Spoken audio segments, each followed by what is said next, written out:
All right, Brett, thank you. Well, a woman in Eldora is dead. Police say killed by the man listed on an order of protection. That document filed just one day before her death. Local 5's Mary Sugden joins us in studio with a deeper look at this case. Stephanie, on May 25th, a judge granted Desiree Folsom a protective order against Nathan Baer. The next day, he allegedly murdered the 25-year-old. Advocates tell me, unfortunately, elevated violence after filing something like this is not uncommon for victims. This order of protection was granted just hours before Desiree Folsom was murdered.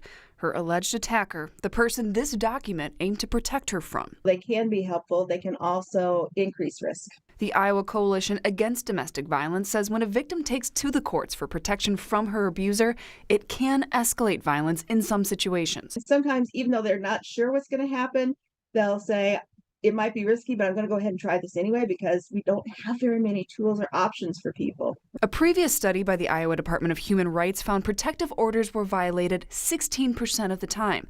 But the coalition is clear. This doesn't mean victims shouldn't seek the orders, but rather make sure it's just one piece of a holistic safety plan. Safety planning can look, again, different for different people. This could mean beefing up security by changing locks, installing a doorbell camera or motion lights, and keeping old phones charged and in places that may come in handy should you find yourself in danger, since they'll still call 911 even without an active plan. Having those tucked away in places where I have an emergency phone in the garage, I have an emergency phone if I have to run and hide in the bedroom, that can be part of safety planning. What's going to just give you that edge. Advocates acknowledge this makes victims shoulder a lot of this work themselves, which is why they'd ideally like to see state and federal laws tightened, especially when it comes to getting guns away from known abusers. We could be better at making sure that restraining orders come with a firearm restriction.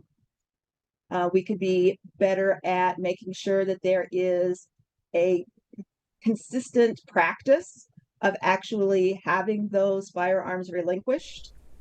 And the coalition says the state's judicial branch is looking into how better streamline that process.